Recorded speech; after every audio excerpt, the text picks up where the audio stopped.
आज के दिन पाकिस्तान तहरीक-ए-इंसाफ भी बहुत बड़ा जलसा एक्सपेक्ट कर रही है मुल्तान ही के शहर में। और आए दिन हम जो मुल्तान समेत दीगर शहरों में एक एग्रेशन देख रहे हैं लोगों में, जो हमारी आवाम में एक एनिमोसिटी हमें नज़र आ रही है। तो हमारी सियासत इस वक्त कहाँ जाती नज़र आ रही है? मुल्तान शहर जिनका है, मैं एक अहम सियासी शख्सियत के साथ इस वक्त बैठी हुई हूँ, उनकी रिहाइश गाह पर ही हूँ।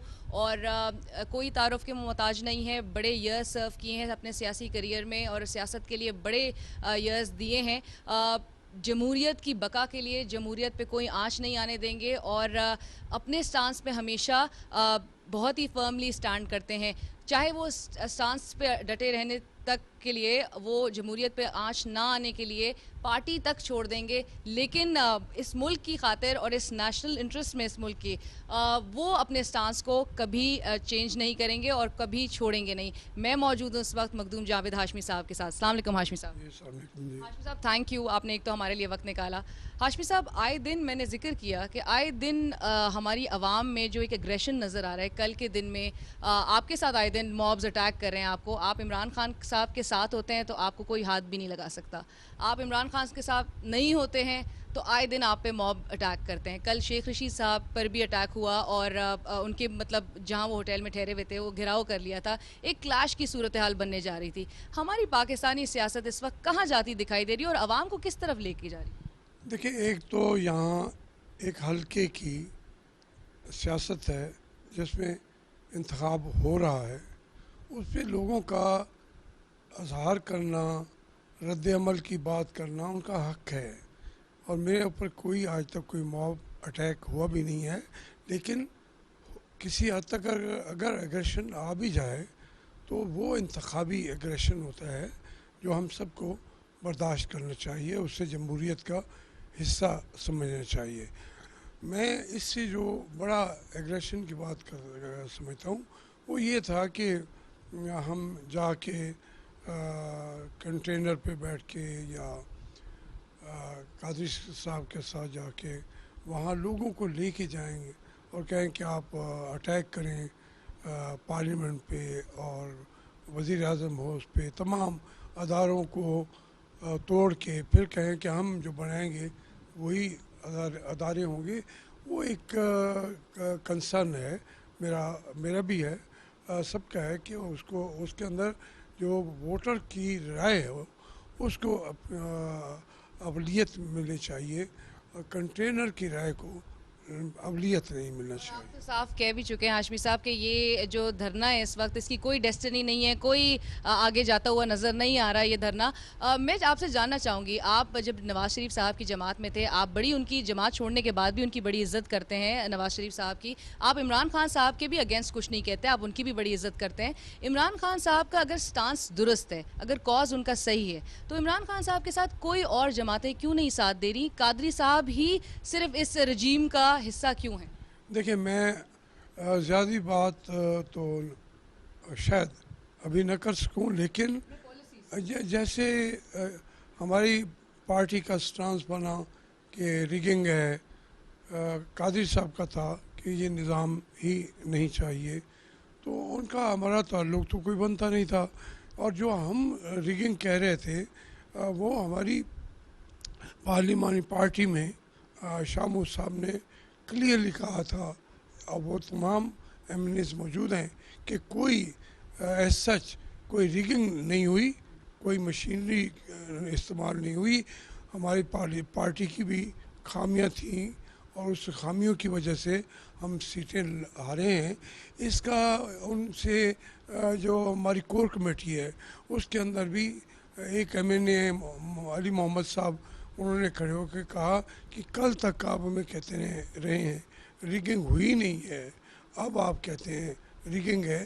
तो ये एक अभी तक हमने इशू तो इतना खड़ा कर लिया, कौम यकीन भी करती है क्योंकि दुनिया भर के इंतखाबात हमेशा शक व शुबा से बालातर नहीं होते, एतराज़ात होते रहते हैं। तो यहाँ इस हद तक हमें रिगिंग के इशू को लेके पूरी हम ये समझें कि एक नए सिरे से हर चीज़ की जाए, हर चीज़ को तोड़ फोड़ कर दिया जाए। वो मैं खान साहब से ये कहता था कि आप ये जो जो आवाज़ आप उठा रहे हैं ये तो उठा लेंगे, लेकिन जो उससे क्या जन्म लेगा पूरे मुल्क में, पूरी कौम में आने वाले वक्त में, उसमें सबसे ज़्यादा नुकसान आपको होगा, किसी और को नहीं होगा। और हाशमी साहब, जहाँ पर हम रिगिंग ही की बात करें, मैसिव रिगिंग इमरान खान कहते हैं कि हुई, अब जो ज़िमनी इंतखाबात सबकी नज़रें उस पर मरकूज़ है। मैं जानना चाहूँगी कि आरिफ अलवी साहब एक स्टेटमेंट दे रहे हैं कि जावेद हाशमी साहब अपनी सीट लूज़ कर जाएंगे ज़िमनी इंतखाबात में, और ये भी अब हम जानना चाहते हैं कि अगर पीटीआई के कोई जो बैक करेगी, एक तो आमिर डोगर साहब को जो है पीटीआई अपना कैंडिडेट भी नहीं चला रही, मैं उस पर भी आपके बल्कि कॉमेंट आपका चाहूँगी कि आप करें कि पीटीआई अपना कैंडिडेट क्यों नहीं खड़ा कर रही।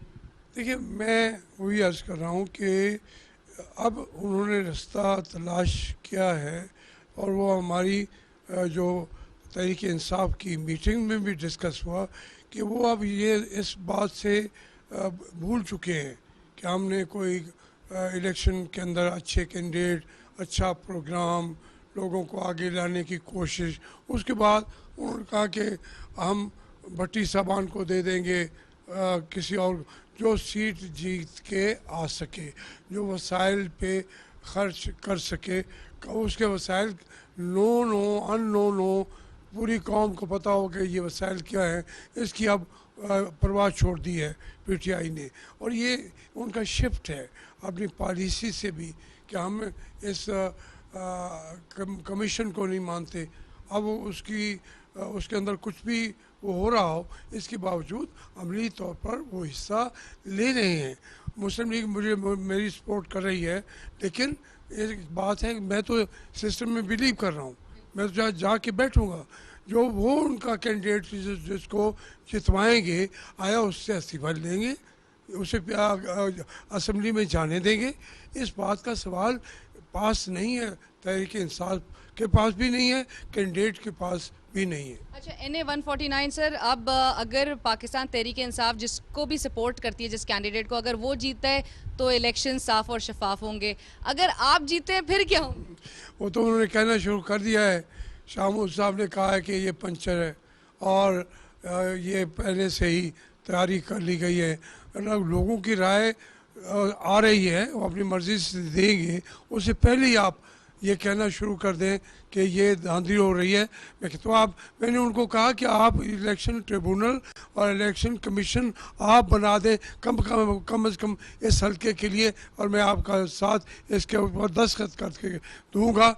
आपका बनाया हुआ कमीशन जो है वो मेरा ये इंतखाबात करा दे, और फिर जो रिज़ल्ट आए उसे कबूल करें। और आप तो बल्कि कहते हैं कि ये इलेक्शंस के रिजल्ट मेरे फेवर में होंगे, आप भी तो कह रहे हैं ना, फिर आपने कहा कि ये वन साइडेड होंगे। मैं इसलिए कह रहा हूँ, मुझे एतमाद है अपने लोगों पर, इस हल्के पर, 149 के एक एक बस्ती पर, और मैं एक एक घर में गया हूँ, एक एक आदमी से मिला हूँ, तो मुझे जो मेरा अंदाज़ा है, हम सब लड़ रहे हैं, किसी ने पहले से रिज़ल्ट जेब में तो लेके नहीं बैठे हुए। मैं ये कह रहा हूँ कि उन्होंने ये मुझे ताउन का जिस तरह मुझे वेलकम कहा है, वो उससे मैं और मेरी फिर मुस्लिम लीग नून ने भी जितनी मेहनत की है, ये तमाम चीज़ें मिलके एक रिज़ल्ट की तरफ जाती हैं, और इंशाल्लाह ये इलेक्शन हम जीतेंगे।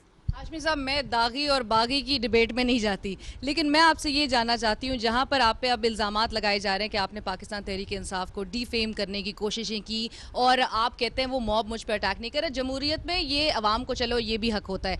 आप बड़े पॉजिटिवली इस चीज़ को लेते हुए, लेकिन आए दिन आपकी गाड़ी रोकी जा रही है, आपके सामने गो नवाज गो के नारे लगाए जा रहे हैं, आप ये कहते हैं कि जी अनकरीब शायद इमरान गो के भी नारे लग जाएंगे। आपको विद इन मुल्तान ये जो यहाँ की आवाम है, इनके साथ कुछ मजीद, आपने जिस तरह का आपको सपोर्ट हासिल है, बट आप नहीं लगता कि वर्किंग थोड़ी या एफर्ट्स लगाने की मजीद ज़रूरत है? देखिए, एक अजीब बात है कि मैं कहता हूँ कि मैं अब भी एक गाड़ी के अंदर आया हूँ, जलसा हो रहा है इस शहर में, पूरे शहर में एक गाड़ी में फिर रहा हूँ। अगर कोई मॉब, कोई मेरे लिए अजाब बना होता शहर, खुदा का, मैं सिक्योरिटी वालों को ले लेता, मैं पुलिस की मदद ले लेता, मैं 15-20 गाड़ियों के अंदर चलता। नॉर्मली कैंडिडेट चलता है, मेरे पास ना कोई वेपन है ना कोई चीज़ है। एक दो जगह पे, सिर्फ हार्डली 3 जगह पे उन्होंने कहा गो नवाज गो, और साथ ये कहा कि आप मुस्लिम लीग जीत के वादा करें कि मुस्लिम लीग में ज्वाइन नहीं करेंगे। मैंने कहा भाई आपकी सोच है, मैं शामिल भी नहीं हूँगा, ये हकीकत भी है, लेकिन आप मुझ पर ये हुक्म मुसल्लत नहीं कर सकते। मैं इस लिहाज से मुझे कोई इतनी शदीद ज़रूरत महसूस नहीं हुई कि मैं आपको क्या आपकी साबका जमात वापस बुलाने के लिए कुछ कोशिशें कर रही है? नहीं, उन्होंने कोशिश भी नहीं की। आज तक मेरी उनके किसी रहनुमा से बात भी नहीं हो सकी, लेकिन मैं उनका शुक्रगुजार हूँ। वो मेहनत कर रहे हैं, उनकी अपनी भी वो समझते हैं कि ये उनका शहर है। उनका अगर मैंने जमहूरियत के लिए कोई आवाज़ उठाई है तो उस पर वो मेरी मदद कर रहे हैं, तो मैं शुक्रगुजार हूँ उनका। हाशमी साहब, आपने दो बड़ी जमातों को बड़े करीब से देखा, दोनों के साथ रह के, एक पाकिस्तान मुस्लिम लीग नवाज़ और पाकिस्तान तहरीक इंसाफ। एक बोलती है नया पाकिस्तान के बारे में, एक आवाज़ उठाती है रोशन पाकिस्तान के लिए। अब नया पाकिस्तान और रोशन पाकिस्तान में वो क्या फ़र्क है जिसकी वजह से आम एक आदमी बहुत कंफ्यूज हो चुका है और नया पाकिस्तान पे आंख बंद करके भरोसा करने को तैयार? नहीं, ये दोनों बातें गलत कर रही हैं।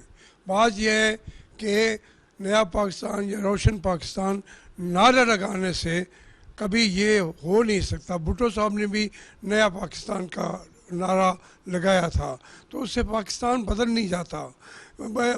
अपनी कारकर्दगी से वो बदलेंगे तो पाकिस्तान बदलेगा। अगर सिर्फ नारे लगाएंगे तो ना मुस्लिम लीग कुछ हासिल करेगी, ना लोगों को फ़ायदा पहुंचाएगी।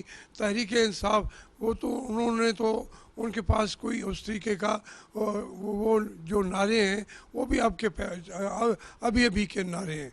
तो इसलिए दोनों को नारों की बजाय अपने अमली किरदार से कौम को उनके अंदर तब्दीली लानी चाहिए। तब्दीली चाहिए लीडरों के अंदर, कायदीन के अंदर, इनके रवैयों के अंदर तब्दीली चाहिए। पाकिस्तान को तब्दील करने की ज़रूरत नहीं है, पाकिस्तान के अवाम को तब्दील करने की ज़रूरत नहीं है, इन लीडरों के रवैये को तब्दील करने की ज़रूरत है। हाशमी साहब, आपने बड़ा अपना हमेशा स्ट्रॉन्ग स्टांस रखा। पाकिस्तान तहरीक इंसाफ के मेंबर्स के बारे में कहा जाता है वो बड़ा आंख बंद करके इमरान खान को फॉलो करते हैं, उनकी स्टेटस से बहुत ज़्यादा इंस्पायर्ड हैं और ब्लाइंडली उनको फॉलो करते हैं। मैं जानना चाहूँगी आपसे कि क्या हमारे मुल्क के लिए हमारा मुल्क, उसके बाद एक जमात और उसके बाद एक लीडर, क्या ये डिसेंडिंग ऑर्डर में ज़रूरी नहीं होना चाहिए? मैं बिल्कुल ये वही मैं कोशिश कर रहा हूँ।